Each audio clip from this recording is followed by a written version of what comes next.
Oke guys, halo, bismillahirrahmanirrahim. Assalamualaikum warahmatullahi wabarakatuh. Welcome back to my channel di tutor nomor 1. Kali ini adalah segmen tentang personal mindset, di mana hari ini saya akan membicarakan 5 karakter yang wajib dimiliki oleh mahasiswa.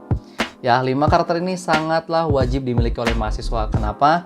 Karena saya yakin 5 karakter ini akan membantu kalian untuk cepat lulus dan akan membantu kalian juga untuk langsung bisa mendapatkan pekerjaan gitu ya. Tonton sampai selesai, jangan skip video ini, pokoknya tonton sampai selesai. Oke? Mari kita mulai dari sekarang. Oke, yuk kita mulai dari sekarang. Go!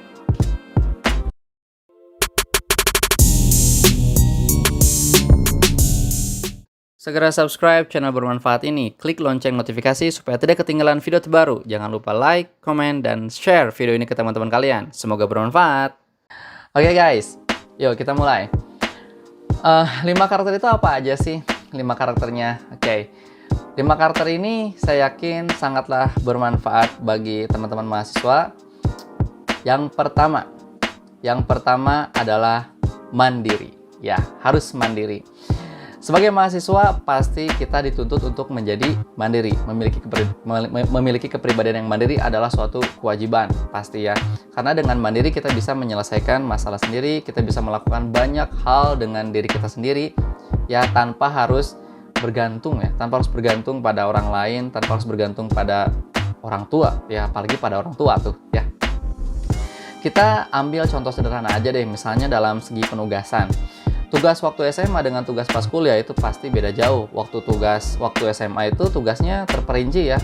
A harus apa, B harus apa, C harus baca dari buku mana. Itu terperinci sekali gitu. Sedangkan di waktu kuliah, penugasannya itu paling dosen hanya ngomong 20%.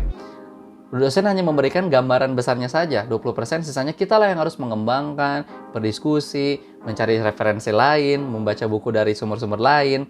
Jadi seperti itulah kehidupan di mahasiswa. Jadi tugasnya itu dosen hanya memberikan 20%-nya saja, sisanya kita yang harus mengembangkan. Nah, dalam penugasan itu juga gitu ya, secara tidak langsung dosen telah menanamkan karakter mandiri dalam diri kita gitu, dalam diri mahasiswa maupun mahasiswanya itu.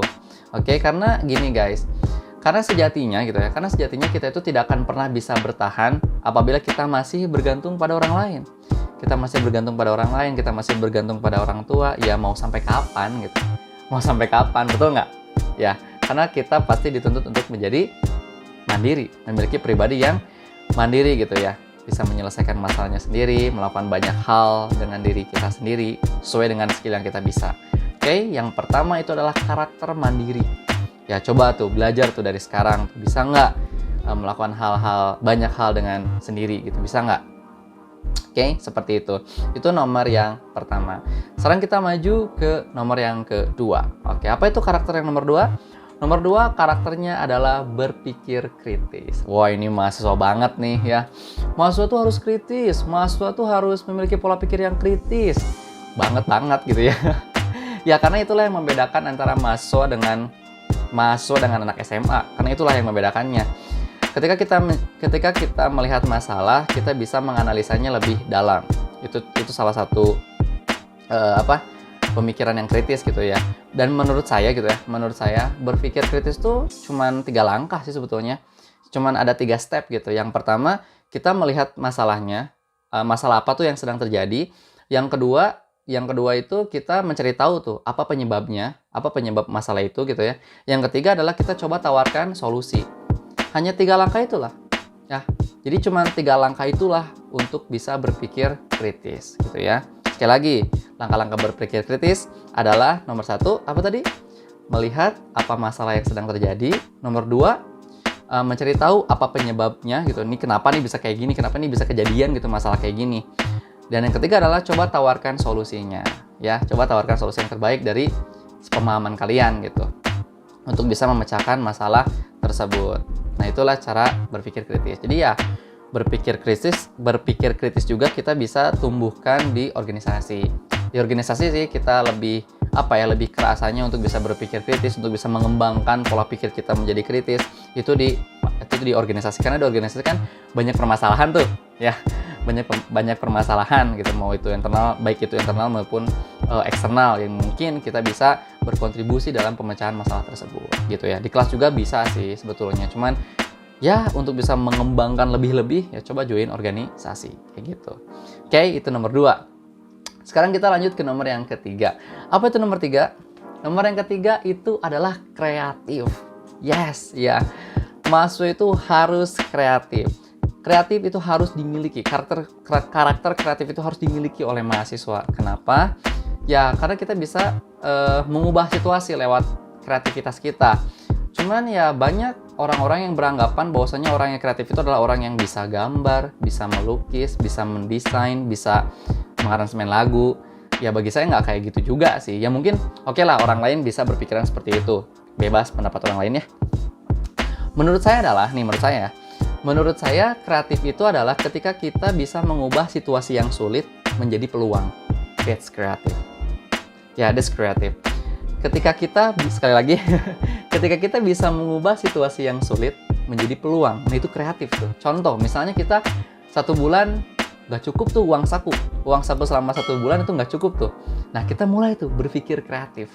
Nah, gimana caranya nih supaya uang saku selama 1 bulan bisa cukup? Kita mulai bisa ikutan freelance motret misalnya, atau kerja part time ngajar misalnya, atau kalian punya skill memasak, kalian bisa memulai bisnis makanan, food and beverage misalnya, kayak gitu. Jadi dengan peluangnya itu, masalah yang awalnya tadi dialami gitu, situasi sulit yang awalnya tadi dialami bisa terselesaikan gitu. Jadi yang asalnya kita nggak cukup tuh uang 1 bulan buat di kosan misalnya, dikarenakan kita berpikir kreatif, kita mengubah situasi sulit tadi menjadi kesempatan, akhirnya pecahlah masalah tersebut. Bahkan mungkin uang sakunya bisa lebih dari 1 bulan, bisa lebih dari 3 bulan, gara-gara tadi kita berpikir kreatif gitu. Ya, seperti itulah nomor yang ketiga. Jadi haruslah berpikir kreatif. Yang pertama tadi apa? Mandiri. Coba saya review sebentar. Yang pertama adalah mandiri, yang kedua adalah berpikir kritis, oke. Yang ketiga adalah berpikir kreatif. Sekarang kita maju yang ketiga. Oh, yang ketiga tadi udah ya. Yang ketiga adalah apa yang tadi ketiga? Kreatif. Nah, sekarang apa tuh yang keempat? Yang keempat adalah pintar berkomunikasi. Yes, ya, kita harus pintar berkomunikasi. Penting banget gitu ya memiliki skill komunikasi yang baik. Selama kita menjadi mahasiswa, kita bisa mulai dari hal-hal sederhana sih sebetulnya.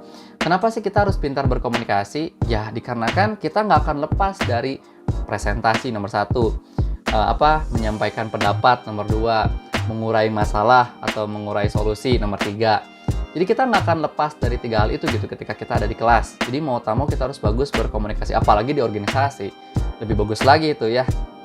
Ya, yang 3 hal tadi, presentasi, menyampaikan pendapat, mengurai masalah dan solusi, itu juga bisa sih ada di organisasi. Ya, dan mungkin beberapa dari kalian ada yang terbebani, ada yang minder, ada yang kalau bahasa sekarang insecure gitu ya. Insecure dikarenakan kurang bagus skill komunikasinya. Tolong jangan terbebani lah. Justru inilah momen dimana kalian bisa mengubah skill komunikasi kalian. Inilah momen dimana menjadi mahasiswa adalah momen dimana kalian bisa mengembangkan skill komunikasi kalian gitu ya. Karena mengembangkan skill komunikasi itu bisa dimulai dari hal-hal sederhana sebetulnya. Misalkan besok belajar apa tuh? Misalnya besok belajar apa di mata kuliah? Kita baca-baca dulu tuh. Kita baca-baca dulu materinya apa. Nah, besoknya gitu ketika mata kuliahnya mulai, kita bisa tuh menyampaikan pendapat, menyampaikan gagasan, atau menjawab pertanyaan dari orang lain gitu. Hal-hal yang sederhana aja, seperti hal-hal yang sederhana aja dulu gitu, kayak gitu. Ya, dan bagaimana caranya? Harus baca dulu dong. Baca dulu materinya gitu kan. Jadi nanti di kelas kita bisa aktif. Sebelum kita melangkah lebih jauh skill komunikasinya, seperti ikutan lomba, ikutan model United Nation, ikutan public speaking, ikutan orasi demo misalnya. Itu lebih jauh lagi kalau kayak gitu. Ya, kita mulai dari hal-hal yang sederhana aja. Pokoknya jangan minder. Ini adalah momen terbaik kalian untuk bisa meningkatkan skill komunikasi kalian. Kayak gitu. Ya, jangan minder. Bisa kok. Pasti bisa. Oke, itu nomor 4. Pintar dalam berkomunikasi. Sekarang nomor 5. Nomor 5 itu apa? Nomor 5 itu adalah kita harus kita harus bisa mengatur waktu belajar.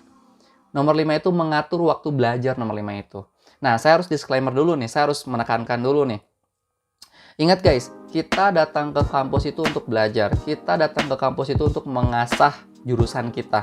Ingat, kita datang ke kampus bukan untuk berorganisasi. Oke, organisasi itu hanya nilai tambah lah. Nilai tambah, ilmu tambahan lain. Kalau kita ingin mengasah soft skill kita, join organisasi. Itu hanya ilmu tambahan, bukan primer. Bukan primer, oke? Primer kita tetap harus harus IPK-nya harus gede gitu ya. IPK-nya harus gede, nilainya harus tinggi, dan kita harus lulus tepat waktu. Itu primer kita. Oke, jangan sampai gara-gara organisasi kuliah jadi terbengkalai, gara-gara organisasi IPK kita kecil, rendah gitu ya, dan jangan sampai gara-gara organisasi kita jadi telat lulusnya gitu. Kita nggak bisa lulus tepat waktu. Nah, jangan sampai kayak gitu. Nah, maka dari itu kita harus pintar-pintar tuh mengatur waktu belajar kita supaya IPK-nya gede dan kita bisa lulus tepat waktu gitu. Apa sih ngomong-ngomong, karena kalau kita nggak belajar ya kita mahasiswa apaan gitu ya, betul nggak? Kita mahasiswa apaan sih kalau kita nggak belajar? Kita harus belajar guys, kita harus belajar, kita harus memperdalam skill di jurusan kita juga. Nah, kapan sih kita bisa memulai mengatur waktu belajar? Ini pengalaman pribadi juga ya. Karena kan menurut penelitian itu waktu fokus belajar itu hanya 20-30 menit untuk otak kita supaya bisa menyerap informasi. Itu cuma 20-30 menit aja. Ya, efektivitas otak kita dalam menyerap informasi. Sisanya kita udah buyar tuh, udah kemana-mana. Nah, bagaimana caranya tuh? Kita selama 30 menit atau 1 jam lah ya, kita bisa belajar. Nah, kalau saya dulu, itu waktu belajar saya itu yang terbaik itu ada di 2 waktu. Yang pertama, itu pasti beres sholat subuh jam 5 atau jam setengah 6, baca-baca gitu, karena hening, enak, sunyi gitu, jadi informasinya bisa diserap dengan cepat. Dan yang kedua itu saya sukanya belajar di jam 10 atau jam 11 malam. Ya, ini disputable sih, pasti ada yang beranggapan kan itu udah malam kan waktunya untuk tidur gitu, malam kan waktunya untuk istirahat. Ya mungkin adalah beberapa kayak gitu, cuman ya mau gimana kan ya, malam-malam kan enak ya sambil ngopi, seruput kopi gitu kan, suasana sunyi ya, nggak ada yang ganggu. Karena memang saya tipikal orang yang kalau belajar itu harus sunyi, harus senyap gitu. Beda karena ya adalah teman-teman saya juga yang kalau lagi belajar itu harus sambil dengerin musik, harus sambil diskusi, harus sambil ditemenin sama teman-temannya. Kalau saya enggak sih, kalau saya lebih ke harus silent semuanya gitu, baru saya bisa belajar. Oke, seperti itu guys, 5 karakter yang wajib banget dimiliki oleh mahasiswa. Oke, yuk kita review. Kita review dulu. Yang pertama tadi apa? Yang pertama kita harus memiliki pribadi yang mandiri. Ingat, harus mandiri. Ya, jangan lemah. Harus strong, oke? Harus independen, harus mandiri. Yang kedua tadi apa? Yang kedua adalah berpikir kritis. Oke, we need to develop our critical thinking. Harus kritis. Yang nomor 3 adalah tadi apa? Berpikir kreatif. Sekali lagi, kreatif adalah mengubah situasi sulit menjadi peluang. That's creative, oke? Nomor 4 tadi apa? Nomor 4 itu adalah pintar berkomunikasi. Kita harus pintar berkomunikasi, guys. Ya, mungkin ada yang beberapa ya pemalu kali ya, atau belum bisa untuk mengeluarkan skill komunikasinya ya, yang tadi kata saya bilang gitu ya. Kita mulai dari hal-hal yang kecil dulu aja. Bertanya di kelas, menyampaikan pendapat, menjawab pertanyaan waktu pas presentasi, dan lain-lain. Dan yang kelima tadi apa? Mengatur waktu belajar. Ingat, saya disclaimer sekali lagi, ya, ke kampus itu kita untuk belajar, bukan untuk berorganisasi. Ya, banggakan orang tua kita dengan nilai yang besar dan lulus tepat waktu. Oke, seperti itu. Oke guys, 5 hal itu tadilah yang bisa saya sampaikan terkait karakter yang wajib dimiliki oleh mahasiswa. Itu berdasarkan pribadi saya, dan yang kedua hasil diskusi dengan teman-teman saya, dan yang ketiga of course saya membaca dari referensi lain, sumber-sumber lain, sehingga saya bisa jadikan konten ini gitu sebagai 5 karakter yang wajib dimiliki oleh mahasiswa. Oke, yes, seperti itulah. Oke, terima kasih guys. Thank you so much for watching my video. Thank you so much also for listening, for watching my video and then listening this video. Saya harap bisa berdampak baiklah buat teman-teman. gitu ya. Dan jangan lupa subscribe channel ini supaya saya bisa terus-menerus mengembangkan konten yang baik-baik, mengembangkan konten yang bermanfaat buat teman-teman semuanya. Karena untuk membuat konten seperti ini, of course I need to write first. Saya harus tulis dulu, saya harus cari-cari sumber yang lain, saya harus diskusi sama teman-teman, mungkin ya, teman-teman saya. Seperti itu ya, pokoknya jangan lupa untuk subscribe channel ini. So thank you so much for watching this video. Last I say, wassalamualaikum warahmatullahi wabarakatuh. See you guys. Okay, see you. Terima kasih telah menonton video ini. Jangan lupa subscribe channel ini sebagai bentuk dukungan kalian agar channel ini terus memberikan konten yang bermanfaat. Terima kasih.